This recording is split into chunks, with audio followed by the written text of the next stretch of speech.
Ya baik Pak Esra, sudah ada pertanyaan yang masuk. Yang pertama, salam Pak Esra, saya mau bertanya sebenarnya apa itu apologet dan apakah tugas seorang apologet itu hanya berurusan dengan ajaran non-Kristen saja?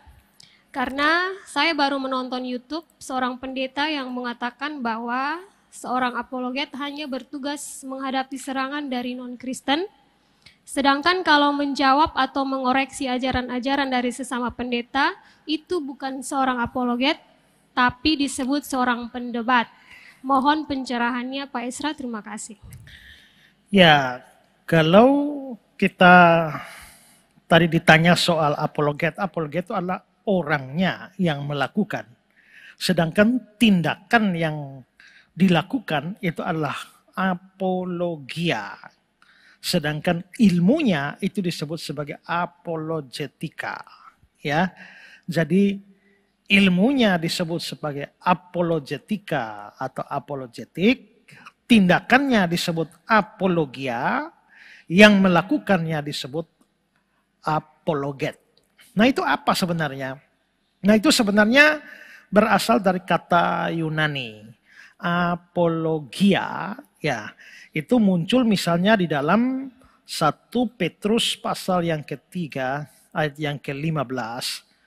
Tetapi kuduskanlah Kristus dalam hatimu sebagai Tuhan, siap sedialah dalam segala waktu memberi pertanggungan jawab kepada tiap-tiap orang yang meminta pertanggungan jawab dari kamu tentang pengharapan yang ada padamu. Nah kata-kata pertanggungan jawab itu ada Alkitab yang menerjemahkan sebagai answer, menjawab. Ada juga yang menerjemahkan sebagai defense atau sebuah pembelaan. Bahasa Yunaninya adalah apologia. Sehingga apologetika, ya, apologia itu artinya pembelaan iman. Apologetika itu artinya adalah ilmu yang mempelajari bagaimana cara menghadapi serangan terhadap iman Kristen. Nah, orang yang melakukan tindakan pembelaan terhadap iman Kristen itu disebut sebagai apologet. Nah, apakah apologia itu adalah khusus bagi orang-orang yang beragama lain yang menyerang iman Kristen? Sebenarnya kita kembali kepada definisi. Definisinya adalah bahwa apologia adalah sebuah pembelaan terhadap serangan iman Kristen. Ya, nah kalau dari situ definisinya, maka kita juga harus tahu bahwa serangan terhadap iman Kristen itu bukan hanya dari luar. Serangan terhadap iman Kristen itu juga dari dalam. Dari luar adalah orang-orang non-Kristen, orang-orang agama lain yang mempertanyakan iman Kristen dan menyerang iman Kristen. Misalnya mereka tidak percaya Yesus bangkit. Atau mereka mengatakan bahwa Yesus itu bukan Yesus yang mati. Mereka mengatakan Alkitab Kristen sudah dipalsukan. Mereka juga mengatakan Yesus bukan Tuhan, Yesus bukan Allah. Mereka juga mengatakan bahwa Yesus itu hanyalah nabi dan macam-macam yang lain. Nah, maka seorang apologet atau seorang yang melakukan apologia, dia akan memberikan pembelaan terhadap serangan-serangan dari orang agama lain terhadap kekristenan. Tapi serangan terhadap iman Kristen itu bukan hanya datang dari dalam.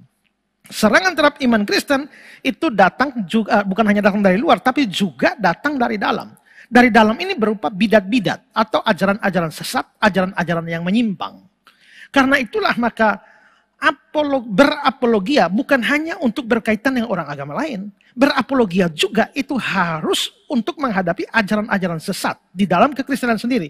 Karena kalau itu adalah ajaran sesat atau ajaran menyimpang atau ajaran yang salah, itu kan bertentangan atau bisa menyerang iman yang benar yang sesuai dengan Alkitab. Nah misalnya, kalau kita mau bicara walaupun aliran-aliran ya, kita mau akui atau tidak, saksi Yehova itu tetap sekarang di Indonesia itu dalam organisasinya itu dikelompokkan ke dalam kekristenan. Walaupun sebenarnya saya merasa dia tidak cocok sebagai Kristen. Dia harusnya jadi agama sendirilah. Saya tidak mau saksi Yehova dilarang. Kenapa? Karena mereka punya hak asasi juga untuk hidup di tanah air ini sebagai orang atau rakyat Indonesia. Mereka punya hak beribadah. Siapa saja mau ibadah menyembah batu, kayu, ke gunung, ke itu kan hak setiap orang. Terserah, dan negara melindungi hak asasi orang untuk beribadah. Tapi kalau mengelompokkan dia dalam Kristen, saya tidak setuju. Tapi kenyataannya sekarang kan dia ada di dalam Kristen dan dianggap sebagai salah satu aliran kekristenan. Nah, dengan kacamata itu berarti Saksi Yehova juga Kristen. Nah, tapi ternyata Saksi Yehova itu punya ajaran yang menyimpang dari kitab suci. Misalnya, kita percaya Yesus itu Allah. Tapi Saksi Yehova percaya Yesus itu bukan Allah. Tapi kalau mau dikatakan Allah, Allah kecil. Allah junior. Allah Bapa itu Allah senior. Yesus itu Allah junior. Mereka menganggap bahwa Yesus adalah ciptaan pertama dari Bapa. Ciptaan pertama dari Bapa. Bapa mula-mula mencipta Yesus. Setelah mencipta Yesus, baru dia pakai Yesus untuk mencipta dunia ini. Lalu dia tidak, menurut mereka, Yesus adalah penghulu malaikat Mikael. Roh Kudus bukan pribadi. Roh Kudus itu hanya semacam tenaga aktif Allah. Sama seperti listrik. Jadi tenaga yang keluar dari Allah itulah Roh Kudus. Karena itu maka orang Saksi Yehova menolak doktrin Allah Tritunggal. Juga mereka percaya surga itu hanya untuk 144.000 orang menurut Wahyu pasal 7 ayat 4. Dan itu sudah penuh. Karena itu maka orang Saksi Yehova sekarang itu yakin tidak masuk surga. Saya sering kali menginjil, saya tanya orang-orang, kalau kamu mati hari ini, yakinkah kamu masuk surga? Nah, banyak orang Kristen tidak yakin. Banyak orang Kristen tidak yakin masuk surga, tapi orang Saksi Yehova yakin tidak masuk surga. Nah, terus mereka di mana? Saksi Yehova yang sekarang saudara tanya juga, mereka yakin tidak masuk surga. Terus di mana mereka tinggal? Mereka akan tinggal di Firdaus, di bumi. Nah, itu pandangan Saksi Yehova. Sementara itu neraka tidak ada. Mereka tidak percaya ada neraka. Allah yang adil tidak mungkin menyetujui atau membuat adanya neraka. Nah, model seperti itu. Ini kan ajaran yang menyesatkan. Itu ada dalam tubuh Kristen. Dibiarkan. Maka berapologia termasuk di dalamnya itu adalah menanggapi ajaran-ajaran di dalam kekristenan yang menyimpang. Ada juga aliran yang percaya ada neraka, tapi percaya nerakanya cuma sementara. Jadi orang percaya dibuang ke neraka, lalu habis itu dibakar di api neraka, setelah itu orangnya musnah. Neraka untuk apa ada? Maka neraka sementara. Nah, berapologia harus menghadapi itu. Dan dalam kekristenan itu terlalu banyak aliran yang aneh-aneh dan juga ajaran yang aneh-aneh yang menyesatkan. Bukankah itu merongrong iman Kristen yang sejati? Bukankah itu merongrong iman Kristen yang dinyatakan di dalam kitab suci dengan dasar Alkitab yang baik? Nah, karena itu maka berapologia itu tidak hanya untuk orang dari luar Kristen, tapi berapologia juga itu juga terhadap ajaran-ajaran yang menyimpang atau ajaran-ajaran yang sesat di dalam kekristenan. Ya, karena itu kalau siapa tuh nama pendetanya saya lupa itu menyerang saya bahwa saya itu bukan apologet tapi saya itu adalah pendebat. Ya, saya lupa namanya. Tapi menurut saya itu ngawur saudara ya. Karena apologia itu juga untuk di dalam kekristenan yang menyimpang. Nah, kalau ditanya misalnya ya, kita mungkin bisa lihat, kalau itu dengan orang luar, jelas ada. Paulus pernah berdebat dengan orang-orang Yunani. Dia pernah berapologia lawan orang-orang Yunani yang jelas bukan seiman dengan dia. Ya, itu dalam Kisah 17, ayat 17-18. Karena itu di rumah ibadah dia bertukar pikiran dengan orang-orang Yahudi. Dan orang-orang yang takut akan Allah di pasar setiap hari dengan orang-orang menjumpai di situ. Jadi dia bertukar pikiran dengan orang-orang Yahudi di rumah ibadah, ini berarti dengan orang-orang sesama Yahudi ya. Tapi juga di pasar dengan orang-orang dijumpai di situ dan juga beberapa ahli pikir dari golongan Epikurus dan Stoa bersoal jawab dengan dia. Ini jelas orang-orang dari luar iman Yahudi ya, mereka orang-orang Yunani. Karena itu contoh bahwa Paulus bertukar pikiran, dia berapologia dengan orang-orang Yahudi, sesama Yahudi di rumah ibadah, tapi juga dengan orang luar. Berarti Paulus itu berapologia di luar dan di dalam. Lalu kalau kita melihat contoh Apolos dalam Kisah 18 ayat 27-28. Karena Apolos ingin menyeberang ke Akhaya Saudara-saudara di Efesus mengirim surat kepada murid-murid di situ supaya mereka menyambut dia. Setibanya di Akaya, ia oleh kasih karunia Allah menjadi seorang yang sangat berguna bagi orang-orang percaya. Sebab dengan tak jemu-jemunya ia membantah orang-orang Yahudi di muka umum dan membuktikan dari kitab suci bahwa Yesus adalah Mesias. Apolos berapologia. Dan dia membuktikan dari kitab suci. Kitab suci mana? Kitab sucinya orang Yahudi. Dan dia sedang berbicara dengan orang Yahudi. Mereka itu satu agama, yaitu agama Yahudi. Ingat bahwa kekristenan pada saat itu hanya semacam para pengikut Kristus. Pengikut jalan Tuhan. Belum dilambagakan sebagai satu agama. Karena itu mereka masih Yahudi, tapi Yahudi yang orang-orang Yahudi beragama Yahudi yang percaya kepada Yesus. Maka sebenarnya perdebatan di antara mereka itu perdebatan di kalangan atau sesama orang beragama Yahudi. Bedanya adalah Yahudi yang ini itu adalah Yahudi yang percaya Yesus, Yahudi sana adalah Yahudi yang tidak percaya Yesus sebagai Mesias. Maka terjadilah perdebatan di kalangan dalam. Sama juga dengan Kisah 15 ayat 1 dan 2. Beberapa orang datang dari Yudea ke Antioquia dan mengajarkan kepada saudara-saudara di situ, jikalau kamu tidak disunat menurut adat istiadat yang diwariskan oleh Musa, kamu tidak dapat diselamatkan. Ini urusan bersama dengan orang Yahudi. Tapi Paulus dan Barnabas dengan keras melawan dan membantah mereka. Dan seterusnya. Berarti tindakan apologia itu terjadi juga di dalam kalangan orang sesama agama Yahudi. Karena apa? Ada ajaran menyesatkan di dalam bahwa orang tidak akan selamat kalau tidak disunat.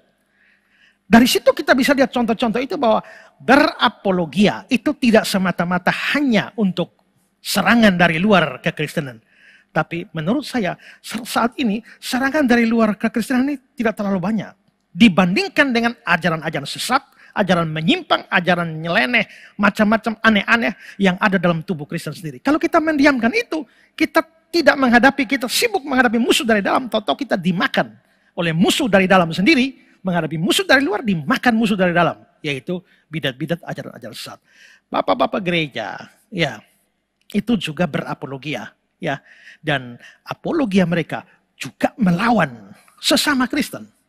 Misalnya dalam konflik Arius dan Athanasius, ya, Arius adalah seorang yang kepercayaannya dia percaya Yesus dicipta dan Yesus itu nomor 2 dan tidak dia berada di bawah Bapa. Sedangkan Athanasius itu percaya bahwa Yesus itu setara dengan Bapa, sehakikat dengan Bapa. Lalu terjadilah perdebatan. Ini Kristen sama Kristen. Nah, lalu akhirnya Arianisme ini kalah, lalu akhirnya kita punya pengakuan iman Athanasius kan. Pengakuan iman Athanasius itu sebagai hasil dari perdebatan yang panjang dengan Arianisme. Nah, Arius itu melahirkan Arianisme, lalu itu gelombang ajaran itu sempat hilang di dalam sejarah, muncul pada abad pertengahan namanya Kristadelpian. Lalu setelah itu meredup lagi, muncul pada zaman modern dalam rupa saksi-saksi Yehova. Ya, jadi sejarahnya begitu. Jadi dari sisi Alkitab membenarkan apologia terhadap sesama Kristen yang menyimpang, tetapi juga dari sisi sejarah bapak-bapak gereja melakukan hal itu, ya, terhadap sesama Kristen yang ajarannya menyimpang atau ajarannya sesat dari kitab suci. Jadi kalau pendeta itu mengatakan bahwa apologet harusnya dari luar dan kalau di dalam adalah berdebat, menurut saya kacau pikirannya. Karena apa? Orang berapologia itu pasti tidak selalu, tapi bisa melibatkan perdebatan. Dan perdebatan itu bisa terjadi. Yesus berdebat dengan para ahli Taurat. Stefanus berdebat, Apolos berdebat. Jadi perdebatan bisa terjadi. Apologia lebih luas. Apologia tidak harus terjadi perdebatan, tapi memungkinkan terjadi perdebatan. Karena itu mengatakan bahwa kalau menghadapi serangan dari luar adalah apologet, lalu menghadapi di dalam disebut pendebat, menurut saya adalah pemahaman yang ya suruh dia lebih banyak belajar lah. Ya, oke. Yayasan Karya Bakti Esra Soru atau disingkat KABES hadir sebagai wadah untuk memberitakan Injil dan melayani secara holistik. Yayasan ini didirikan oleh Pendeta Esra Alfred Soru di Kota Kupang, Nusa Tenggara Timur dan bergerak di bidang sosial dan keagamaan. Yayasan ini memiliki visi menjadi lembaga yang mempunyai andil dalam membentuk kekristenan yang gigih dalam memberitakan Injil serta setia kepada ajaran yang alkitabiah dan melayani secara holistik. Dan misi dari yayasan ini yaitu melakukan pemberitaan Injil dan penyebaran ajaran yang alkitabiah secara langsung maupun melalui berbagai media, juga mempersiapkan dan mengutus misionaris-misionaris lokal ke berbagai wilayah, terutama ke pelosok-pelosok, serta mengadakan seminar-seminar atau pelatihan-pelatihan doktrinal, dan melakukan aksi-aksi sosial yang mengarah kepada pelayanan Kristiani yang bersifat holistik. Berikut serangkaian kegiatan yang telah dilaksanakan oleh Yayasan Karya Bakti Esra Soru. Bagi saudara dimanapun berada yang rindu untuk mendukung pelayanan kami, khususnya melalui dukungan dana, maka saudara dapat menyalurkannya ke nomor rekening yang tersedia. Untuk informasi selengkapnya dapat menghubungi Sekretariat Yayasan Karya Bakti Esra Soru melalui nomor berikut ini. Mari beritakan Injil dan melayani sesama dengan kasih bersama Yayasan Karya Bakti Esra Soru. Tuhan Yesus memberkati.